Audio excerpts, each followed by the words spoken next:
number 1, the men's War Games match.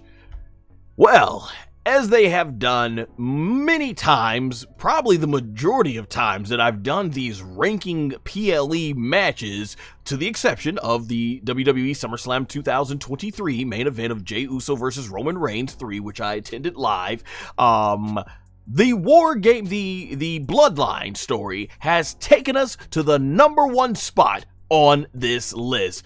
Man, for those of you that follow me, I love the action in pro wrestling. I absolutely do. But as I always mention, when you have those characters that are captivating, you have a story that's captivating, man, it is magic. And a reminder of what we as professional wrestling fans, I think, love so much.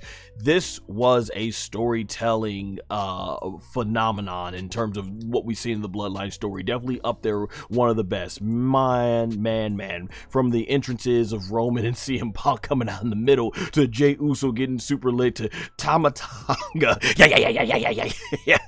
From the beginning when we had the whole yeet and beat down face off and everything. That was pretty funny, and I just love what makes this thing so good, and I think this is what makes it even better than the War Games match that the Bloodline was in last time back in 2022, is it just felt like every single part in this match was laid out strategically and very strategically well at telling the story. From, okay, Jey Uso's getting beat down, so we're going to send Jimmy out there because Jimmy is going to be the best person that has the most experience and chemistry with working to him, to Solo being like, okay, we can't have the Usos in there, so I'm going to play my big trump card. I'm gonna go ahead and have Jacob Fatu be the first one out. And it's like, oh, we're starting with Jacob right off the bat, and what an amazing strategy, because Jacob just came in there and cleaned house, and Sami was only able to do so much. You get Bronson Reed coming in there, and they were just getting overwhelmed to the storytelling of CM Punk's gonna go, but Roman stops him, to tell Sami to go, and building up that tension and stuff like that. And from the moment that Roman's like, all right, I got this, and Sami's like, CM Punk's like, no, I got this. And I love how when you've got CM Punk using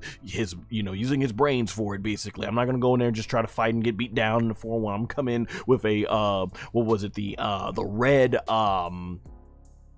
the red tool case. That was great, and just the way this all played out, from Solo Sikao coming out, and how the new Bloodline had the team old Bloodline beat down, and Punk and Jacob Fatu. My gosh, did Jacob Fatu not look like an absolute beast in this match?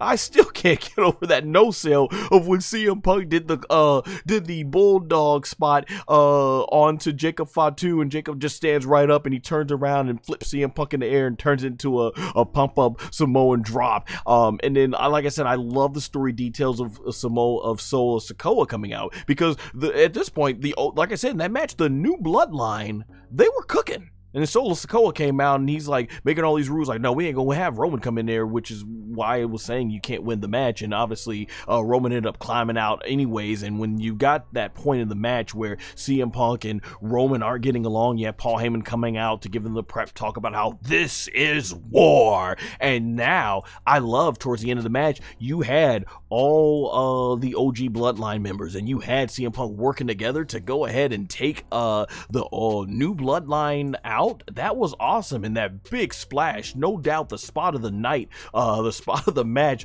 Bronson Reed coming crashing down 15 feet in the air through the top of the cage, right through the table, and perfectly timed by CM Punk and Roman Reigns. Love the big splash that Jey Uso did off basically the top of the cage down to who was it, Jacob Fatu, and that's what took him out, and Jacob Fatu selling the leg. Apparently I'm hearing there might be some legitimate injuries from Bronson Reed and Jey Uso, so hopefully it's nothing serious, because those are some heavy amount distance to come off the top of those cage and land on your knees to break your fall for those splashes. But also, I think what also made this work was the great storybook ending. If you're going to end a big arc in a huge, dramatic, epic story, that's how you do it. The Usos working together with the super kicks, into Sami Zayn doing the haluva kick, to CM Punk doing the GTS that and then ends with Roman Reigns hitting the spear on Solo Sikao for the 1-2-3. And I love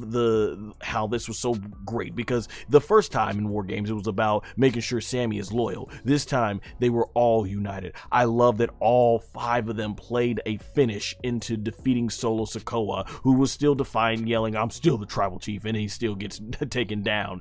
The finish, I loved it. Obviously a lot of people were disappointed that they lingered on the camera for too long, but like I said, I don't think they were going to do anything big. Obviously we hoped it, and yeah, I would have loved to see where this story's going next, but hey, overall it was a great sight to see. I used it here for the screenshot right there of the photo with all the old Bloodline CM Punk standing tall. So phenomenal match. Just really great storytelling. Like I said, I mean, man, this was great. I loved it even more than the first time the Bloodline were in the WarGames. I definitely think it's going to have to go down as one of the best men's WarGames match, just from the way this was played out from start to finish. Phenomenal. Easily the #1 match for the WarGame, for Survivor Series WarGames 2024. Can't say enough good things about it.